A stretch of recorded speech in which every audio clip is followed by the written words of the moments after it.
Hello, everyone. Welcome in. It is, in fact, Poe time. Welcome in, Bryant, Frankie, and Reeb. It's been a while. It has been a while. I went to that convention, and then my voice hadn't been quite the same. So, it always feels very strange starting a stream with no music and no controller in my hand, or mouse and keyboard, but all right. Well, I'm probably going to try to be done by 8. I may or may not have something that I'm doing, and if I'm not, I will have to take care of my household things. But lurking is always appreciated. Chiming in is always appreciated, even if I can't always respond. And we'll see how far we get tonight. We'll at least get through 2. This first 2. You know what? We'll probably at least get through 3. At least 3 stories. They're very short today. Don't know why, but they are. Forgot to bring my light down. Can't read without light. At least you shouldn't read without light. It's probably not very good for your eyes. All right. Shall we begin? The conversation of Eros and Carmion. I'm going to assume it's Carmion. Carmion. I believe the CH is pronounced as a K. I will bring fire to thee. Euripides. Androm. This is interesting because it's in script format, so I will do my best to keep it organized. All right. So we will be going back and forth in dialogue. We're starting with Eros. Why do you call me Eros? Carmion. So henceforward you will always be called. You must forget, too, my earthly name, and speak to me as Carmion. This is indeed no dream. Dreams are with us no more, but of these mysteries anon. I rejoice to see you looking lifelike and rational. The film of the shadow has already passed from off your eyes. Be of heart, and fear nothing. Your allotted days of stupor have expired, and tomorrow I will myself induct you into the full joys and wonders of your novel existence. True. I feel no stupor, none at all. The wild sickness and the terrible darkness have left me, and I hear no longer that mad, rushing, horrible sound like the voice of many waters. Yet my senses are bewildered, Carmion, with the keenness and perception of the new. A few days will remove all this, but I fully understand you and feel for you. It is now 10 earthly years since I underwent what you undergo, yet the remembrance of it hangs by me still. You have now suffered all of pain, however, which you will ever suffer in Aden. In Aden? In Aden. Oh God, pity me, Carmion. I am overburdened with the majesty of all things, of the unknown now known, of the speculative future merged in the august and certain present. Grapple not now with such thoughts. Tomorrow we will speak of this.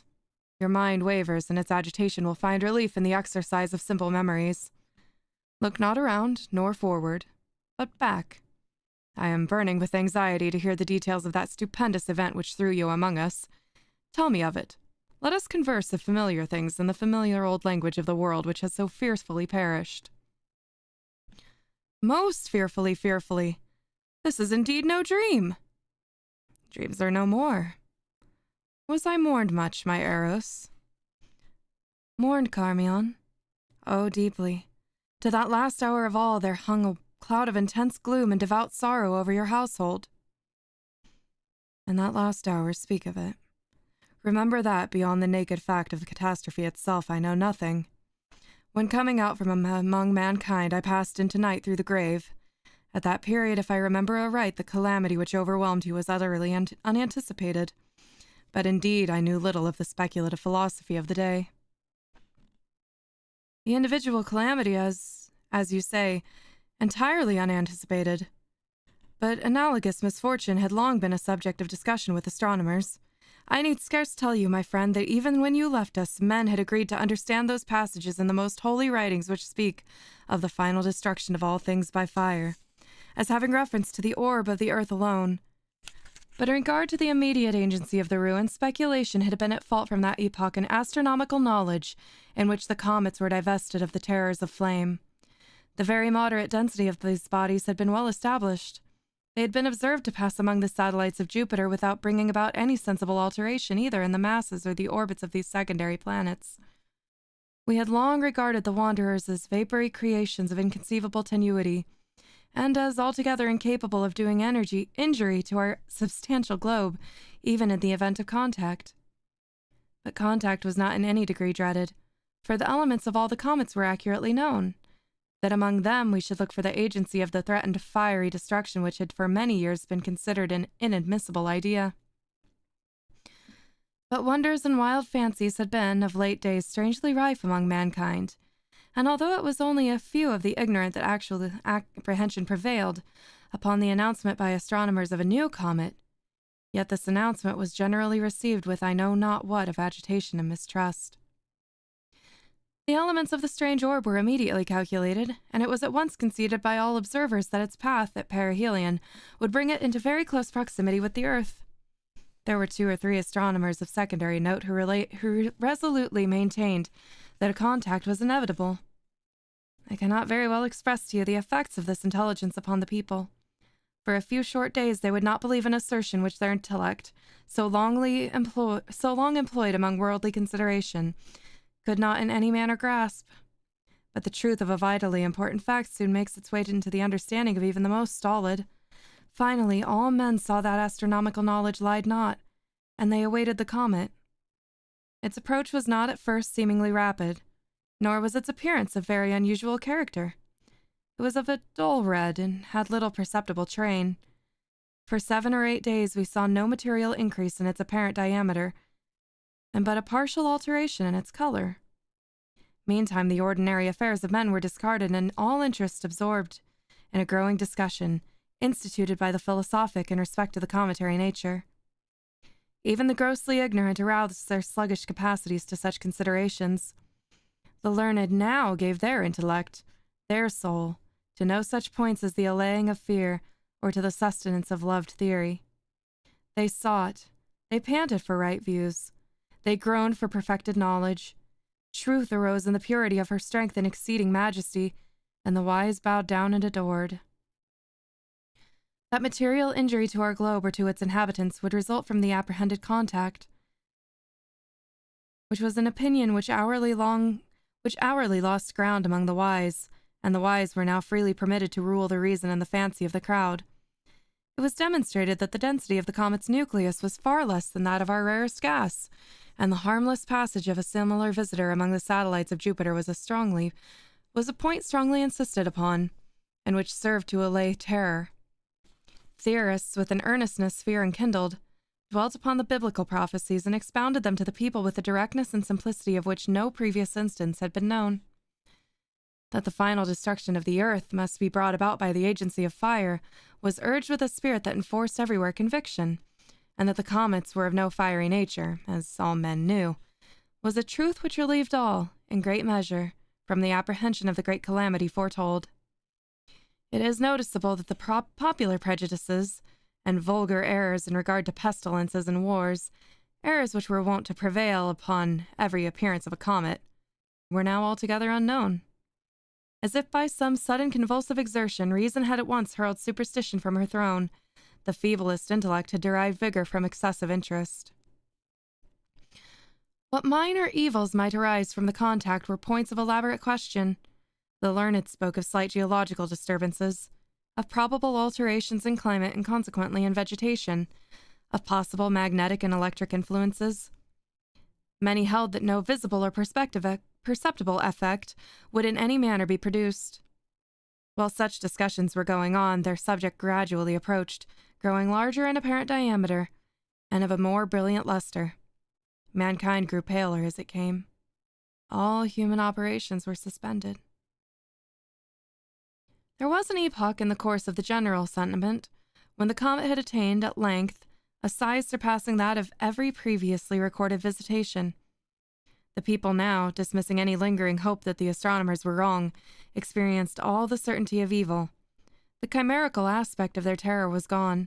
The hearts of the stoutest of our race beat violently within their bosoms. A very few days sufficed, however, to merge even such feelings and sentiments more unendurable.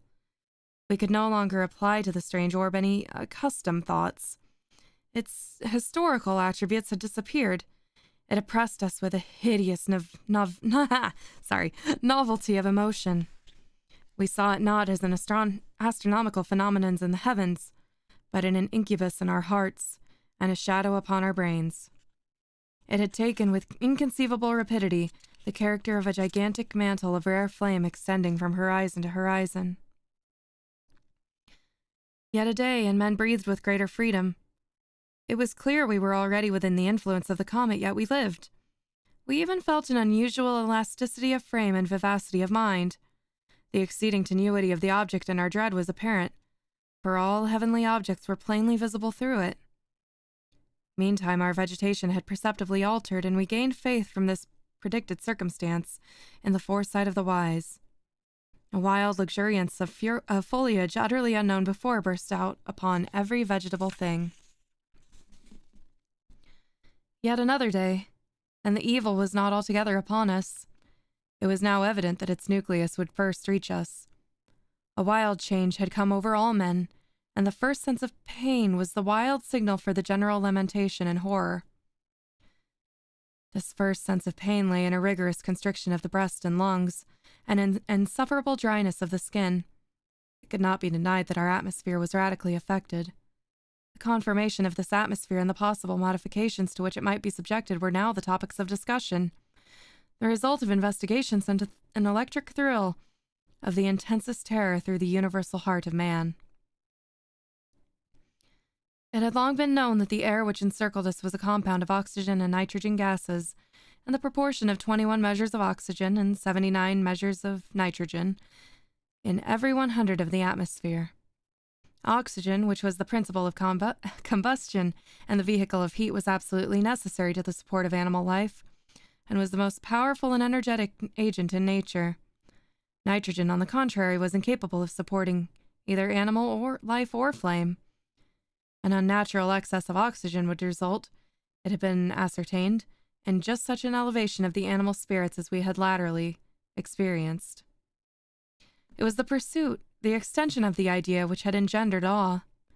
What would be the result of a total extraction of the nitrogen? A combustion irresistible, all-devouring, omniprevalent, immediate. The entire fulfillment in all their minute and terrible details of the fiery and horror-inspiring denunciations of the prophecies of the Holy Book. Why need I paint, Carmion, the now disenchained frenzy of mankind? That tenuity in the comet which had previously inspired us with hope was now the source of the bitterness of despair. In its impalpable gaseous character we clearly perceived the consummation of fate.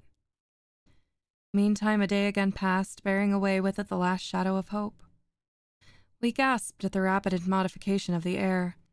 The red blood bounded tumultuously through its strict channels. A furious delirium possessed all men, and with arms rigidly outstretched towards the threatening heavens, they trembled and shrieked aloud. But the nucleus of the destroyer was now upon us. Even here in Aden I shudder while I speak. Let me be brief. Brief as the ruin that overwhelmed. For a moment there was a wild, lurid light alone, visiting and penetrating all things. Then, let us bow down, Carmion, before the extensive majesty of the great God. Then came a shouting and pervading sound as if from the mouth itself from him, while the whole incumbent mass of ether in which we existed burst all at once into a species of intense flame, for whose surpassing brilliancy and all fervid heat even the angels in the high heavens of pure knowledge have no name. Thus ended all. Yay, calamity, catastrophe, mass destruction. Hello, everybody. Highly, I have forgotten how to say your name, PSS 674. Ken and Ducklister, welcome into you as well. We'll be going until about 8 tonight. Hello, Christian. Welcome in. We'll be going until about 8 tonight, which means we still have plenty of stories to go. And this one is interesting. It's the first one that I don't think we've had a preface to. That one was a lot of pseudoscientific jargon, I do believe. We do know comets have a solid nucleus. But I'm intrigued that they knew the chemical composition of our atmosphere, even back then. Very interesting. Some account of Stonehenge, the Giant's Dance. We do have, I guess, a slight preface. A druidical ruin in England. The pile called Stonehenge is an assemblage of upright and prostrate stones on Salisbury Plain, England, and is generally supposed to be the remains of an ancient druidical temple.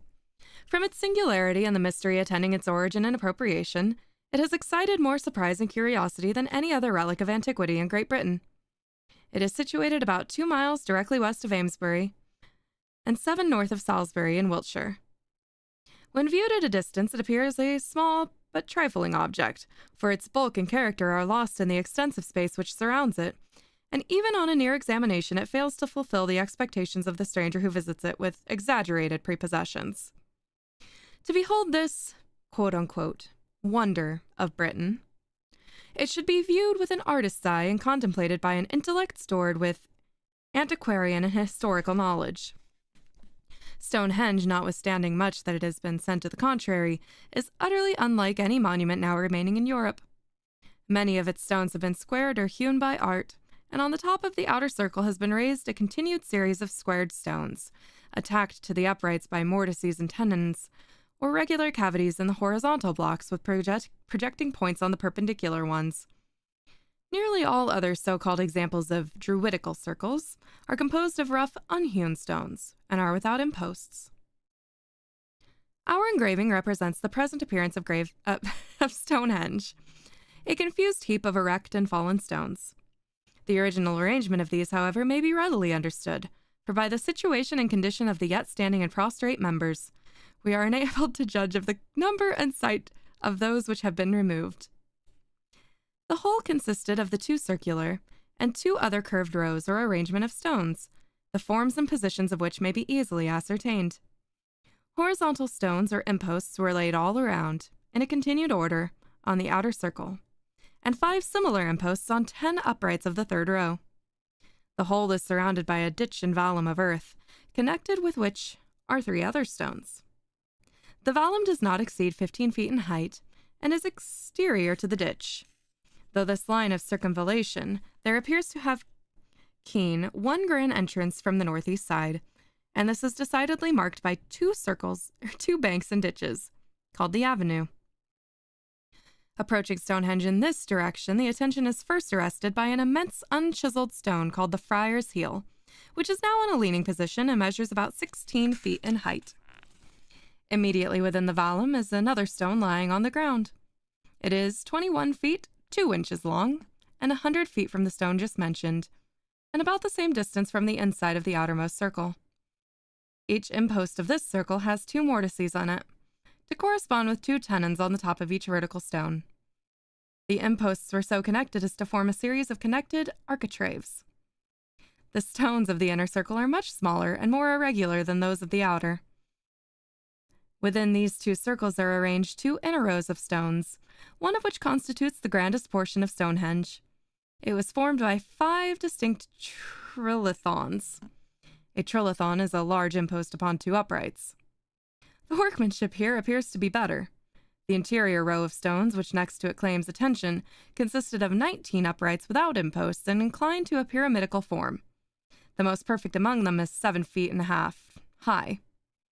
The altar stone, as it is usually called, lies flat on the ground and occupies the adytum of the temple. The total number of stones of which Stonehenge was comprised is, according to Dr. Smith's plan and calculation, 129. Some of these were of a compact sandstone, some of fine-grained grunstein, interspersed with a black hornblende, feldspar, quartz, and chlorite, some a silicious schistus, others an argillaceous schistus, others hornstone. The altar stone is a gray cause. In regard to the history of these extraordinary monuments, there is little of any definite nature. The earliest account of them occurs in Nennius, who lived in the 8th century. He says they were erected by the Britons to commemorate a massacre which took place at the spot. The historical triads of the Welsh refer to their origin to the same cause. Camden calls the structure insana, but says nothing about it entitled to notice. Modern authors have been profuse in speculation, but no more. The general opinion seems to be in favor of a druidical temple. The Reverend James Ingram supposes it to have been a heathen burial place. Borlace remarks that the work of Stonehenge must have been that of a great and powerful nation, not of a limited community of priests. The grandeur of the design, the distance of the materials, the tediousness with which all massive works are necessarily attended, and all show that such designs were the fruits of peace and religion. Bryant, whose authority we regard as superior to any, discredits the druidical theory altogether. We may be permitted to conclude this cursory article by an extract from the Greek historian Diodorus Siculus, leaving the application of the passage to the judgment or the fancy of our readers. Among the authors of antiquity, Hecataeus,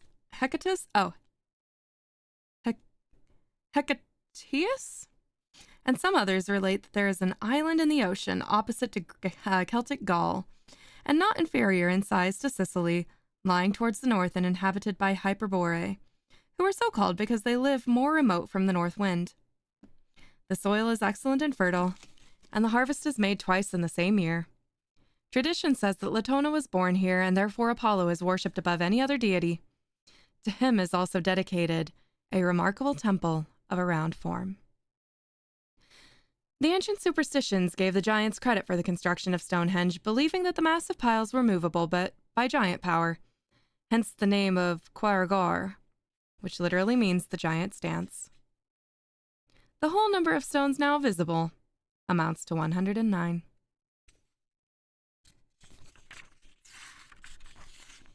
Well, that was bizarre.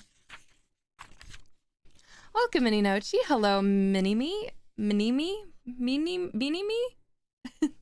Sorry if I'm mispronouncing your name. Inoche El Perito, hello. Thank you for stopping in to listen. Lurking is always appreciated on reading streams. I know there's not much to comment on. But yeah. Did you hear me? Did you hear me suddenly, like, have a little bit of a giggle in my voice? Reading that part. I tried not to, but I couldn't help it. I'm only human.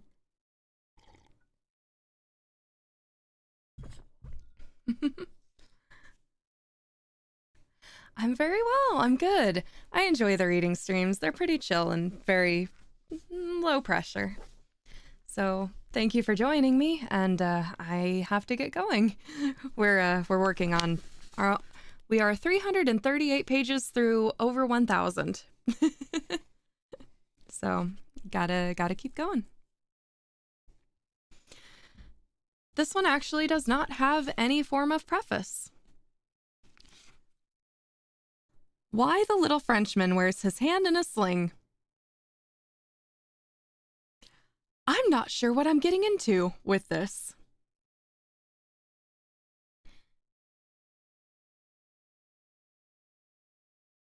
Oh, Jesus. Oh, no.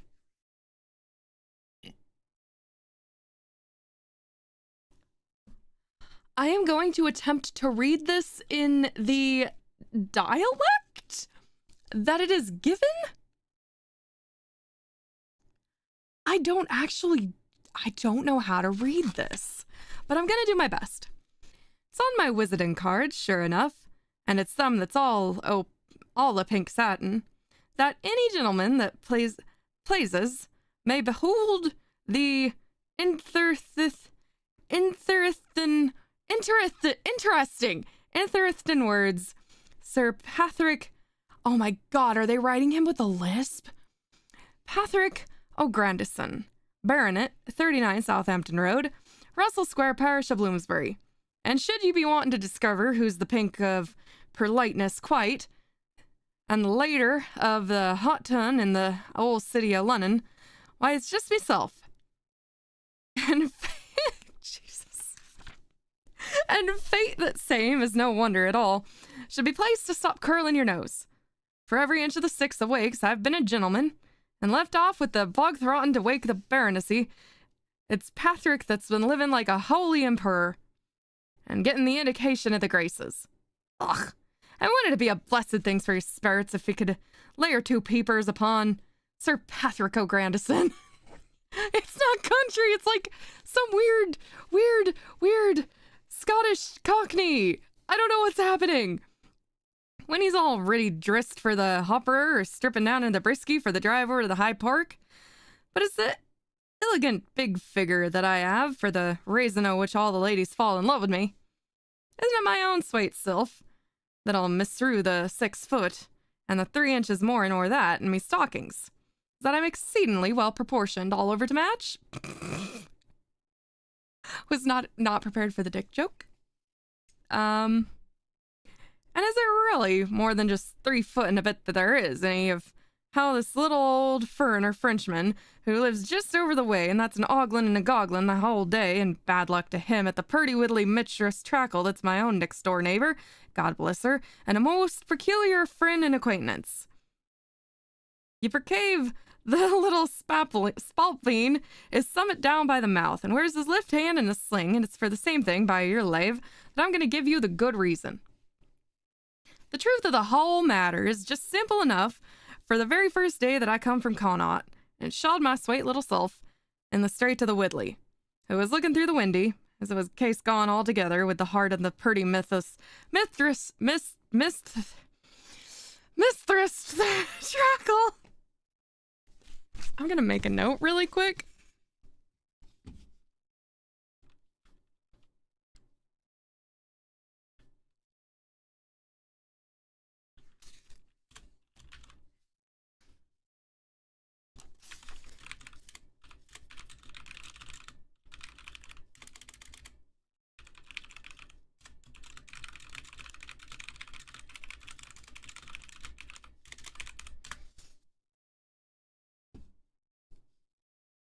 There we go.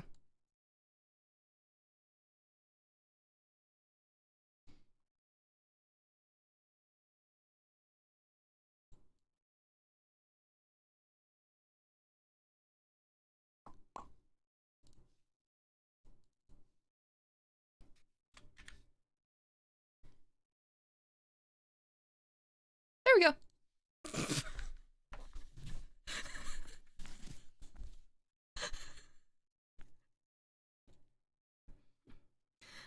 I percaved it, you see, all at once, and no mistake, and that's God's truth. First of all, it was up with the windy in a jiffy, and then she threw open her 2 peepers to the utmost, and then it was a little gold spyglass that she clasped tight to one of 'em, and divil may burn me if it didn't spake to me as plain as a peeper could spake, and says it through the spyglass, "Och, the tip of the morning to you, tip of the morning to you, Sir Patrick O'Grandison, Baronet, Everneen, and it's a neat gentleman that ye are, and sure enough it's myself and me fortinges that'll be at your service, dear, any time o' day, at all for none the asking. It's not myself you would have to bait in the politeness, so I made her a bow that would have broken your heart altogether to behold, and then I pulled off me hat with a flourish, and then I winked at her heart with both eyes, as much to say, through for you, you're a sweet little creature, Miss Treacle, me darlint, and I may wish to be drowned dead in a bog if it's not myself, Sir Patrick O'Grandison, Baronet, that'll make a whole bushel of love to your ladyship in the twinkling of an eye of a Londonderry purity." And it was the next morning, sure, just as I was waking up me mind whether it would be the perlite thing to send a bit of writing to the widdy by way of a love letter, when up come to the delivery servant with an elegant card, and he told me the name on it, for I could never read the copper plate printing on account of being left-handed. It was all about, well, sure, the Count, a goose, Lucchese, Mater de Dawn. The whole of the devilish lingo was the spalpini long name of the little old foreigner Frenchman as lived over the way. And just with that and come to the little villain himself. And then he made me a broth of a bow, and then he said he'd only taken liberty of doing me the honor of giving me the call, and then he went to palaver at a great rate, and divil the bit did I comprehend what he would be after the tilling me at all, exceptin' and saving that he would pullywoo, woolly-woo. He told me, among a bushel of lies, bad luck to him, that he was madly for the love of my my witty mistress Trackle, and that my witty Miss Treacle had a punching for him. We still have 4 pages of this. At the hearing of this, you may swear I was mad as a grasshopper, but I remembered that I was Sir Patrick O'Grandison, Baronet. I'm just gonna be country. I cannot. Moving on. That it wasn't altogether gentle to let the anger get the upper hand of the politeness, so I made light of the matter and kept dark, and got quite sociable with the little chap. And after a while, what did he do but ask me to go with him to the Widdies, saying he would give me the fashionable introduction to her ladyship. Is it there ye are? Said I then to myself, and it's through for you, Patrick, that if you're the furrinest mortal in fortunatest mortal in life. We'll soon see now whether it's your sweet self or whether it's Miss Monsieur Maître de Dawn that Mr. Treacle is head over ears in the love with. With that, we went off to the Widdies next door, and you may well say it was an elegant place. So it was. There was a carpet all over the floor, and in one corner there was a 40-penny. And a juice herp, and the devil knows what else. And in another corner was a Sophie, the beautifulest thing in all nature, and sitting on the Sophie, sure enough, there was a sweet little angel, Mr. Treacle. Tip of the morning to ye, says I, Miss Treacle, and then I made such an elegant obeisance that it would altogether bewildered the brain of ye. Woolly-woo, pulley-woo, plump in the mud, says the little foreigner Frenchman. And sure, Miss Treacle, says he, that he did.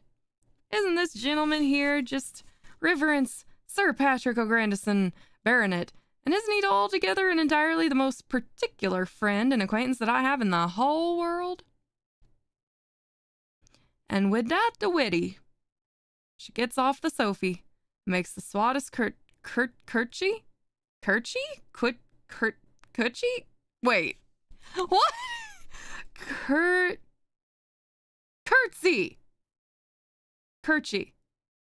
Nor ever was seen. And down she gets and sits like an angel. And then by the powers, it was that little spalpeen, monsieur. Shut up. Maître de Dawn that plumped himself right down on the side of her. I expected the 2 eyes with me. I expected the 2 eyes of me would have come out of my head on the spot. By the way, every time he says cummed, it's spelled C-U-M. Just thought you should know. I was so desperate mad. However, bait ho, says I after a while. Is it there ye are, Monsieur Maître de Dawn? And so down I plumped on the left side of her ladyship, to be even with the villain. Botheration, it would have just done your heart good to perceive the elegant double wink I gifted her just then, and right in the face with both eyes. That's called blinking. But the little old Frenchman, he never began to suspect me at all. And desperate hard it was that he made the love to her ladyship. Voulez-vous, said he. Pooley-woo, says he, plump in the mud, says he. That's all to no use, Monsieur Frog Mavourneen, thinks I, and I talked as hard and fast as I could all the while, and thought it was meself just that diverted her ladyship completely and entirely by racing of the elegant conversation that I kept up with her all about the dear bogs of Cornut. And by she gave me such a sweet smile from one end of her mouth to the other that it made me as bold as a pig, and I just took hold of the end of her little finger with the most delicatest manner in nature. And I looked all her while, looking at her all the while, out the whites of my eyes. And not only to perceive the cuteness of the sweet angel, for no sooner did she observe that after the squeezing of her flipper, than she up with it in a jiffy, put it behind her back, just as much to say, "Now then, Sir Patrick O'Grandison, there's a better chance for ye, for it is not altogether the gentle thing to be after the squeezing of my flipper right in the full sight of that little foreigner Frenchman, Monsieur Maître de Dawn." When did I give her a big wink just to say, let Sir Patrick alone for the likes of them tricks. And then I went easy to work. You've died with the diversion to behold how cleverly I slipped my right arm between the back of the Sophie and the back of her ladyship. And there, sure enough, I found a sweet little flipper all a-waiting to say, tip of the morning to you, Sir Patrick O'Grandison Baronet. And wasn't it myself, sure, that just gived the last little bit of a squaze in the world, all in the way of a commencement, and not to be too rough with her ladyship. Oh, botheration, wasn't it the gentlest and delicatest of all the little squazes that I got in return? Blood and thunder, Sir Patrick Mavernine, I thinks I to myself. Fate, it's just the mother's son of you, and nobody else at all that's the handsomest and most fortunatest young bog-trotter that ever comed out of Connaught. And with that, I'd give the flipper a big squeeze, and a big squeeze it was by the powers that her ladyship give back to me. But would have split the seven sides of you with the laughing to behold, just then, all at once, the concocted behaviour of Monsieur Maître Didon. The likes of such a jabbering and a smirking and a parley-wooing as he began with her ladyship never was known before upon arth. And devil may burn me if it wasn't my own two peepers that cotched him tipping her the wink out of one eye. Ah, if it wasn't myself, then that was as mad as a Kilkenny cat. I should have liked to told you who it was. Let me inform you, Monsieur Maître Didon, said I, as perlite as ever you seed. That is not the gentle thing at all, not for the likes of you anyhow, to be after the ogling and goggling at her ladyship in that fashion. And just with that such a squaze as it was I gived her flipper, all as much to say, isn't it Sir Patrick now, my jewel, that be able to do the protecting of you, my darling? And then there comed another squaze back, all by way of the answer.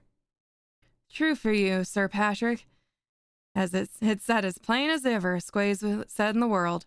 True for you, Sir Patrick Mavernine. And it's a proper knight gentleman ye are, that's God's truth. And with that she opened her two beautiful peepers till I believed they would have comed out of her hide altogether. And entirely, and she looked first as mad as a cat at Monsieur Frog, and then smiling as all like out of doors at myself. Then, says he, the villain, oh, hon and a woolly woo pooly woo. And then wid he shoved up his two shoulders till the divil the bit of his head was to be discovered, and then he let down the two corners of his purty trap, and then not a ha'porth more of the satisfaction could I get out of the spalpeen. Believe me, my jewel, it was Sir Patrick that was unreasonable mad thin, and the more by the token the Frenchman kept a winking at the lady and the witty, and the witty kept a winking, Jesus, and with the witty she kept, and with the squeezing of my finger, as much to say, at him again, Sir Patrick O'Grandison Mavernine. So I just ripped out with a big oath, and says I, ye little spalpeeny frog of a bog-throtting son of a bloody noun. And just then, what did you think that her ladyship did? Oh, she jumped off from the Sophie as if she was bit, made off out the door. Well, I turned my head around after her, in a complete bewilderness and botheration, and followed her with me two peepers. You brave I had a reason of my own for the knowing that she couldn't get down the stairs altogether and entirely, for I knew very well that I had hold of her hand for the divil the bit that I had ever let it go. And says I, isn't it the last little bit of a mistake in the world that you could have been after the making, your ladyship? Come back now, that's a darling, and I'll give you your flipper. But off she went down the stairs like a shot, and then I turned round to the little French foreigner. Oh, hon! If it wasn't a spalpeeny little paw I would have had of my own, why then it wasn't, that's all. And maybe it wasn't myself that just died then outright with the laughing. Oh my, okay. To behold the little chap when he found that it wasn't the witty at all that he had a hold of all the time, but only Sir Patrick O'Grandison. That old divil himself never beheld such a long face as he put on. As for the Sir Patrick O'Grandison Baronet, it wasn't for the likes of his reverence, to be after the mind and a trifle of a mistake. may just say it, though, for it's God's truth, that afore I lift hold of the flipper of the spalpeen, which was not till after her ladyship footman had kicked us both down the stairs, I gived it such a nate little broth of a squaze as to made it all up into raspberry jam. Wooly woo, says he, pooly woo, says he, cut tam. And that's just the truth of the reason why he wears his left hand in a sling. Littleton Berry. What was that? Hola, Yor, how are you? Oh my God. Welcome in, Conway. I'm so confused. Literally, it was spelled out as if they were speaking in a... I'm going to assume it was probably supposed to be a Scottish accent, but it sounded just more... Why, it sounded downright country to me.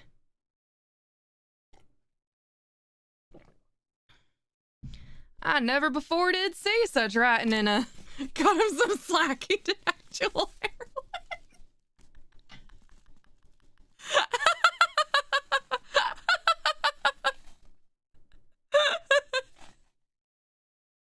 Valid point, valid point, valid point, valid point.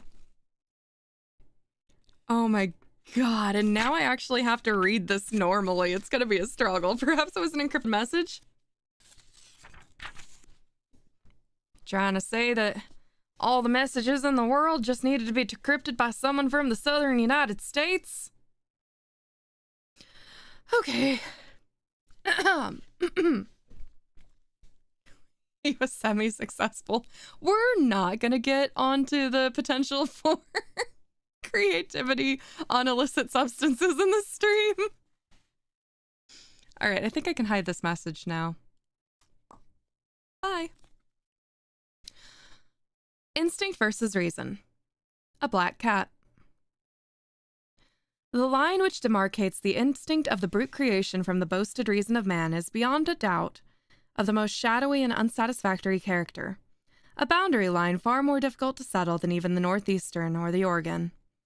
The question whether the lower animals do or do not reason will probably never be decided, certainly never in our present condition of knowledge, while the self-love and arrogance of man will persist in denying the reflective power to beasts, because granted it seems to derogate from his own vaunted supremacy, yet perpetually finds himself involved in the paradox of decrying instinct as an inferior faculty, while he is forced to admit its infinite superiority in 1,000 cases over the very reason which he claims exclusively as his own. Instinct, so far from being an inferior reason, is perhaps the most exacted intellect of all. It will appear to the true philosopher as the divine mind itself acting immediately upon its creatures. The habits of the lion ant and many kinds of spiders and of the beaver have in them a wonderful analogy, or rather similarity to the usual operations of the reason of man. But the instinct of some other creatures has no such analogy, and it is referable only to the spirit of the deity itself, acting directly, and through no corporeal organ, upon the volition of the animal. Of this lofty species of instinct, the coral worm affords remarkable instance. This little creature, the architect of continents, is not only capable of building ramparts against the sea with a precision of purpose and a scientific adaptation and arrangements from which the most skillful engineer might imbibe his best knowledge, but is gifted with what humanity does not possess, with the absolute spirit of prophecy. It will foresee for months in advance the pure accidents which are to happen upon its dwelling, and aided by myriads of its brethren, all acting as if with one mind, and indeed acting with only one, with the mind of the Creator, will work diligently to counteract influence which exists alone in the future. There is also an immensely wonderful consideration connected with the cell of the bee. Let a mathematician be required to solve the problem of the shape best calculated in such a cell as the bee wants, for the two requisites of strength and space, and he will find himself involved in the very highest and most abstruse questions of analytical research. Let him be required to tell the number of sides which will give to the cell the greatest space, with the greatest solidity, and to define the exact angle at which, with the same object in view, the roof must incline. And to answer the query, he must be a Newton or a Laplace. Yet, since bees they have been continually solving the problem. The leading distinction between instinct and reason seems to be that while one is the infinitely more exact, the more certain and the more far-seeing in its sphere of action. The sphere of action in the other is of the far wider extent. But we are preaching a homily when we merely intended to tell a short story about a cat. The writer of this article is the owner of one of the most remarkable black cats in the world. And this is saying much, for it will be remembered that black cats are all of them witches. The one in question has not a white hair about her and is of a demure and sanctified demeanor. That portion of the kitchen which she frequents is accessible only by a door, which closes with what is termed a thumb latch. These latches are rude in construction, and some force and dexterity are always requisite to force them down. But Puss is in the daily habit of opening the door, which she accomplished in the following way.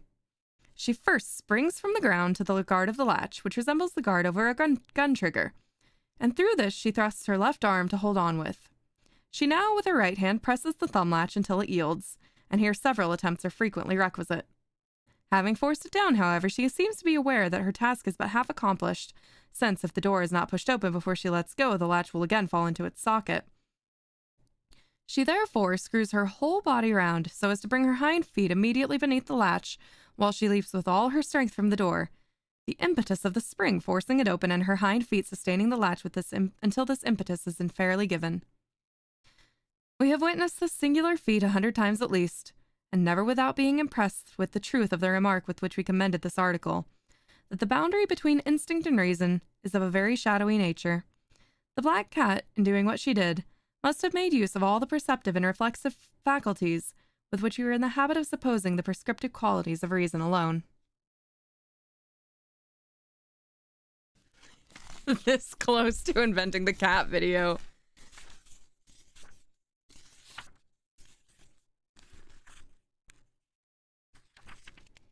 I believe this will be our last story for the night. It is considerably longer than the others, but we'll see.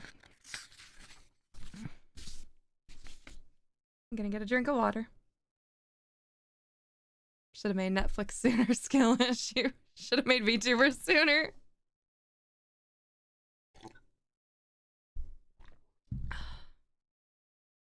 Delicious water. All right. The businessman. Method is the soul of business. Old saying. I am a businessman. I am a methodical man. Method is the thing, after all. But there are no people I more heartily despise than your eccentric fools who prate about method without understanding it, attending strictly to its letter and violating its spirit. These fellows are always doing the most out-of-the-way things in what they call an orderly manner. Now here, I conceive, is a positive paradox. True method appertains to the ordinary and the obvious alone, and cannot be applied to the outre. What definite idea can a body attach to such an expressions as a methodical jack-a-dandy or a systematical will-o'-the-wisp? My notions upon this head might not have been so clear as they were, but for a fortunate accident which happened to me when I was a very little boy. A good-hearted old Irish nurse, whom I shall not forget in my will, took me up one day by the heels when I was making more noise than was necessary, and, swinging me round 2 or 3 times,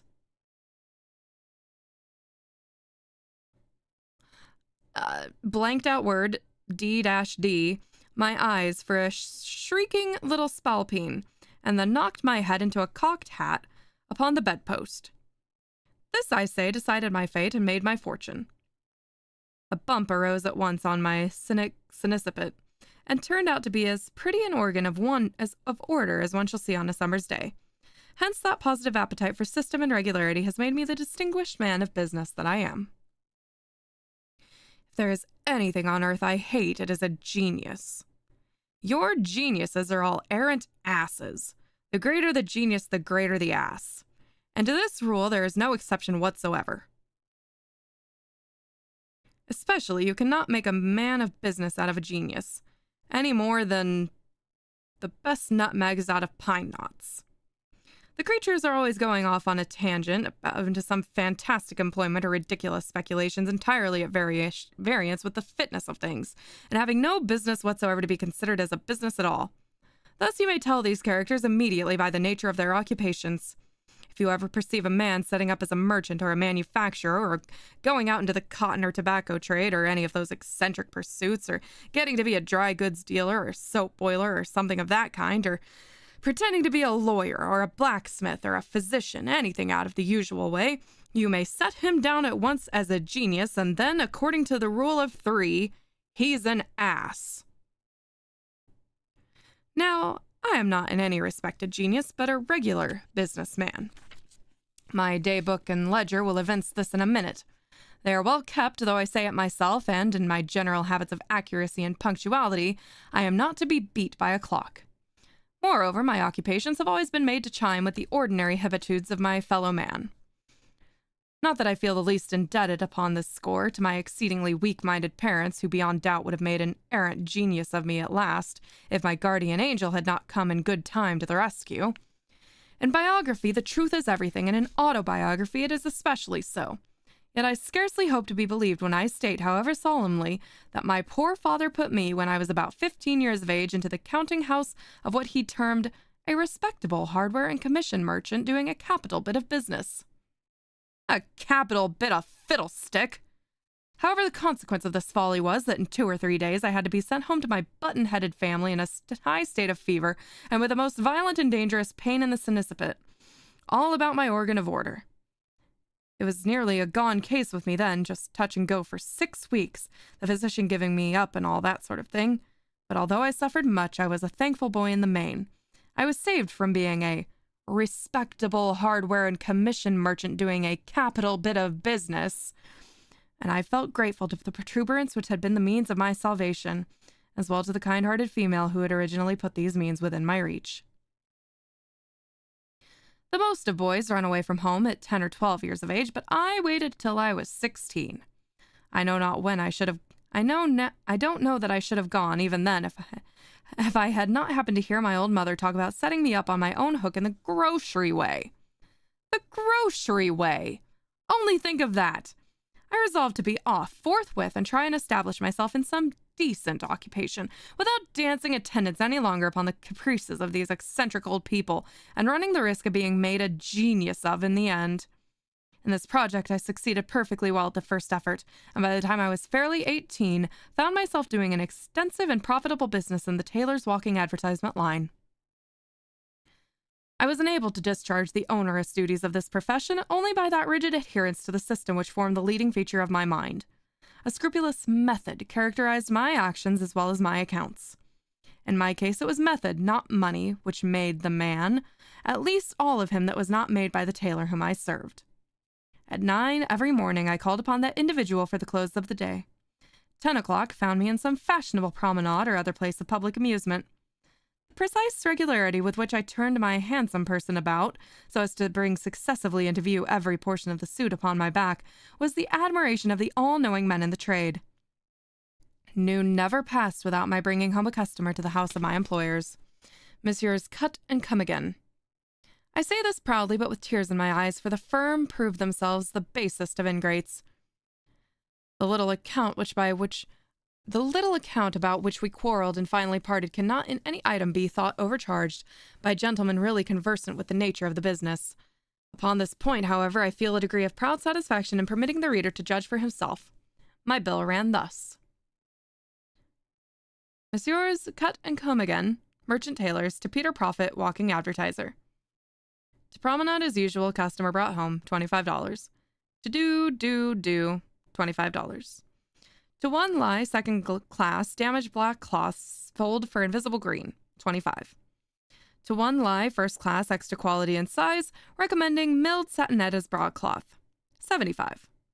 To purchasing brand new paper shirt collar or dicky to set off gray Petersham, $2. To wearing double padded bobtail frock, thermometer 706 in the shade, $25. Standing on one leg 3 hours to show off new style strapped pants, at 12.5 counts per leg, per hour, $37.5.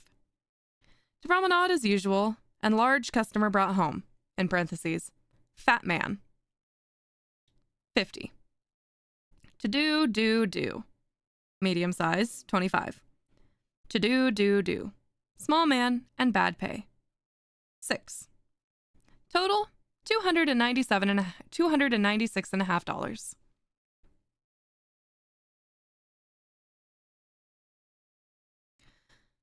The item chiefly disputed in this bill was the very moderate charge of 2 pennies for the dickie.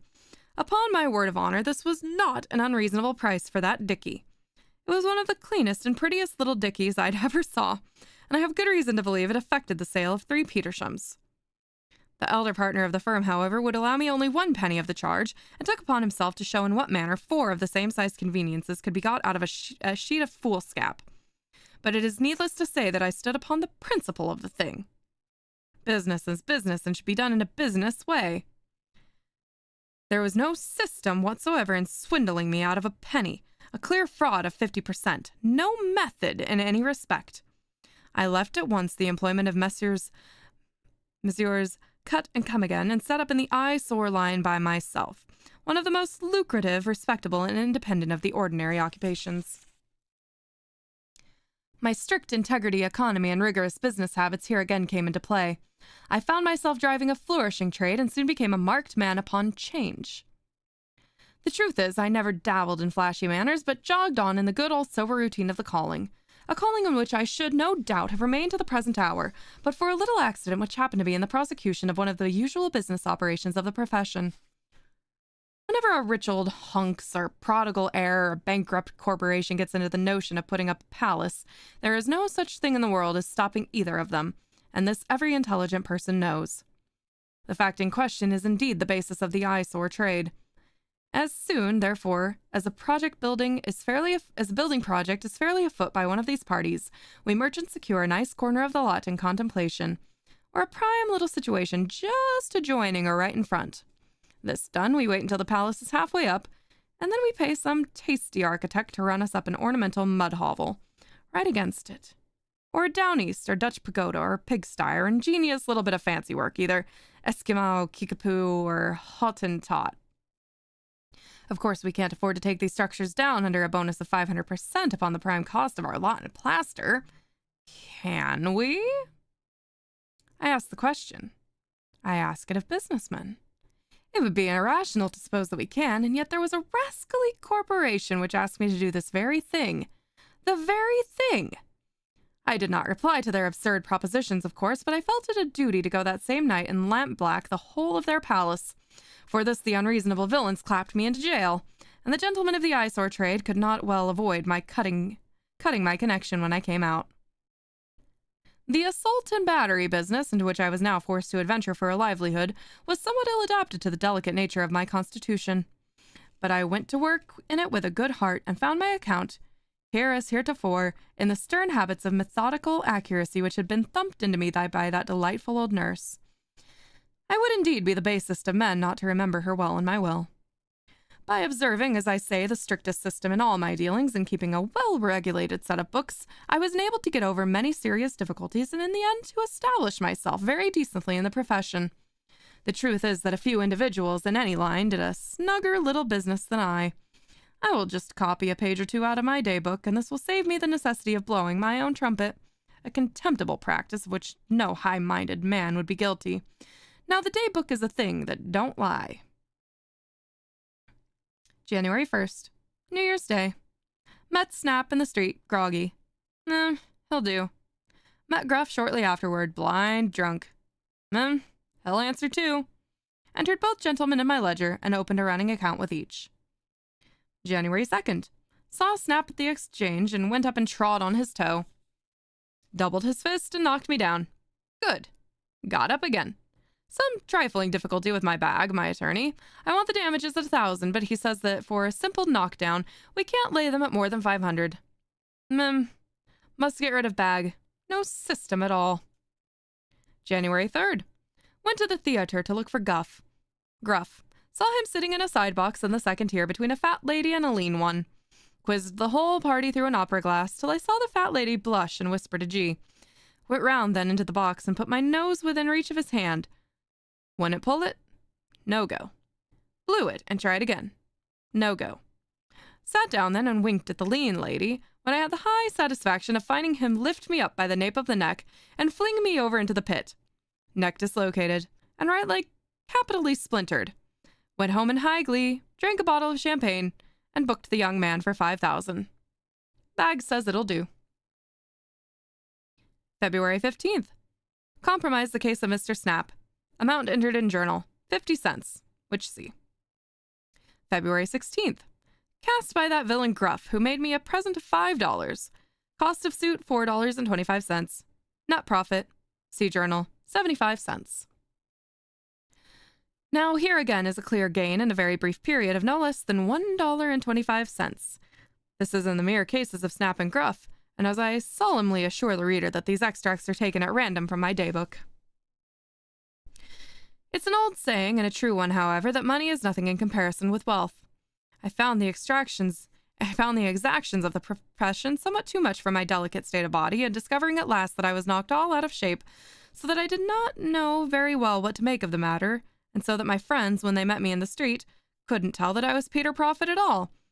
It occurred to me that the best expedient I could adopt was to alter my line of business. I turned my attention, therefore, to mud daubling, and continued it for some years.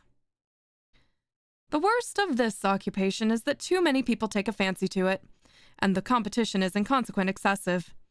Every ignoramus of a fellow who finds he hasn't brains in sufficient quantities to make his way as a walking advertiser, or an eyesore prig or a salt and batter man, thinks of course that he'll answer very well as a dabbler of mud. But there was never entertained a more erroneous idea that it takes no brains to mud dabble, especially there is nothing to be made in this way without method. I did only a retail business myself, but my old habits of system carried me swimmingly along. I selected my street crossing in the first place with great deliberation, and I never put down a broom in any part of the town but that. I took care, too, to have a nice little puddle at hand, which I could get at in a minute. By these means I got to be well known as a man to be trusted, and this is one half the battle, let me tell you, in trade. Nobody ever failed to pitch me a copper, and got over my crossing with a clean pair of pantaloons. And as my business habits in this respect were sufficiently understood, I never met with any attempted imposition. I wouldn't have put up with it if I had. Never imposing upon anyone myself, I suffered no one to play the possum with me. The frauds of the banks, of course, I couldn't help. Their suspension put to me ruinous inconvenience. These, however, are not individuals, but corporations, and corporations, it is very well known, have neither bodies to be kicked nor souls to be damned. I was making money at this business when, in an evil moment, I was induced to merge it in the curse-battering, a somewhat analogous but by no means so respectable a profession.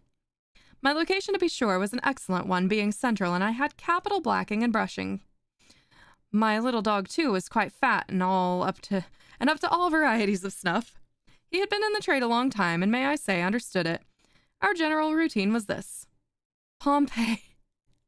He loves that name. Having rolled himself well in the mud, sat upon end at the shop door until he observed a dandy approaching in high boots. He then proceeded to meet him and gave the Wellingtons a rub or two with his wool. Then the dandy swore very much and looked about for a bootblack. There I was, full in his view, with blacking and brushes. It was only a minute's work, and then came a sixpence. This did moderately well for a time. In fact, I was not avaricious, but my dog was. I allowed him a third of the profit, but he was advised to insist upon half. This I couldn't stand, so we quarreled and parted. I next tried my hand at the organ grinding for a while, and may I say that I made out pretty well. It is a plain, straightforward business and requires no particular abilities. You can get a music mill for a mere song, and to put it in order, you have but to open the works and give them 3 or 4 smart raps with a hammer. It improves the tone of the thing for business purposes more than you can imagine. This done, you only have to stroll along with the mill on your back until you see tan bark in the streets and a knocker wrapped up in buckskin. Then you stop and grind, looking as if you meant to stop and grind till doomsday. Presently, a window opens and someone pitches you a sixpence with a request to hush up and go on, etc. I'm aware that some grinders have actually afforded to go on for this sum, but for my part, I found the necessary outlay of capital too great to permit of my going on under a shilling. At this occupation I did a good deal, but somehow I was not quite satisfied and so finally abandoned it. The truth is, I labored under the disadvantage of having no monkey. And American streets are so muddy, and democratic rabble is so obtrusive, and so full of demnition, mischievous little boys. I was now out of employment for some months, but at last succeeded, by dint of great interest, in procuring a station in the sham post. The duties here are simple and not altogether unprofitable. For example, very early in the morning, I had to make up my packet of sham letters. Upon the inside of each of these, I had to scrawl a few lines on any subject which occurred to me as sufficiently mysterious, signing all the epistles as Tom Dobson or Bobby Tompkins or anything in that way. Having folded and sealed all and stamped them with sham postmarks, New Orleans, Bengal, Botany Bay, or any other place a great way off, I set out forthwith upon my daily route, as if in a very great hurry. I always called at the big houses to deliver the letters and receive the postage. Nobody hesitates at paying for a letter, especially for a double one. People are such fools. And it was no trouble to get round a corner before there was time to open the epistles. The worst of this profession was that I had to walk so much and so fast, and so frequently to vary my route. Besides, I had serious scruples of conscience. I can't bear to hear innocently individuals abused, and the way the whole town took to cursing Tom Dobson and Bobby Tompkins was really awful to hear. I washed my hands of the matter in disgust. My 8th and last speculation has been in the cat-growing way. I have found this a most pleasant and lucrative business, and really no trouble at all. The country, it is well known, has become infested with cats, so much so of late that a petition for relief, and most numerously and respectably signed, was brought before the legislature at its last memorable session. The assembly at this epoch was unusually well informed, and having passed many other wise and wholesome enactments, it crowned all with the Cat Act. In its original form, this law offered a premium for cat heads, 4d apiece, but the Senate succeeded in amending the main clause so as to substitute the word tails for heads. This amendment was so obviously proper that the House concurred in its nem con. As soon as the governor had signed the bills, I invested my whole estate into the purchase of Toms and Tabbies. At first, I could only afford to feed them upon mice, which are cheap, but they fulfilled the scriptural injunction at such marvelous a rate that I at length considered it my best policy to be liberal, and so indulged them in oysters and turtles. Their tails at the legislative price now bring me a good income, for I have discovered a way in which, by means of macassar oil, I can force 3 crops in a year. It delights me to find, too, that the animals soon get accustomed to the thing, and would rather have the appendages cut off than otherwise. I consider myself, therefore, a made man, and am bargaining for a county seat on the Hudson.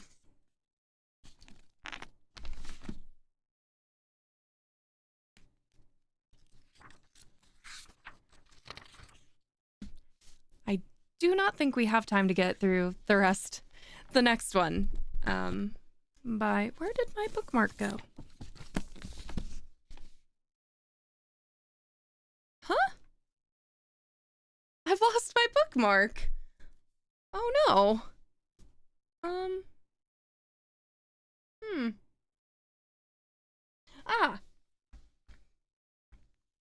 It's on the floor. All right, I don't believe I'm gonna have time to get through the next one. So, wait, that was an unsatisfying. Hold on.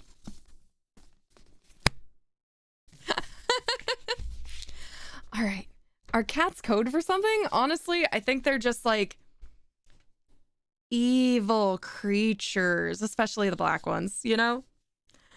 They're good for putting in things where mischief is to be had.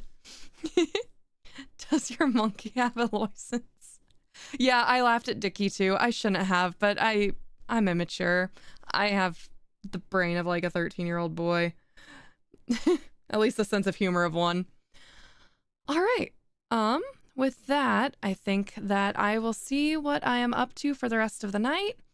You may catch me on Mario Kart, or you may catch me with a couple of people. I will post in the Discord if that's the case, or I may just enjoy the night to get ready for the week. Unfortunately, I have to go back to work tomorrow. Unfortunately. So I know I don't have a schedule out. That is because this week is kind of up in the air. I'm pretty sure that I have to do some cooking tomorrow, so I was not thinking about streaming tomorrow, but we are supposed to get some hellacious storms on Tuesday, and that might also keep me from streaming. Those of you who have been with me since last summer and fall know that my house is old enough that it doesn't have a grounding wire, so surge protectors do not actually work with my house. So in order to protect my electronics, I have to unplug them all. So if the storms come in terribly on Tuesday, I will also not be able to stream then. The plan is Wednesday, at least, probably Thursday overnight. Wednesday will probably be Tuesday, if I can, Final Fantasy. I will be getting the blackjack on stream this week. If I can. If I'm streaming, the blackjack is mine. I have 3.93 million MGP and I need 4.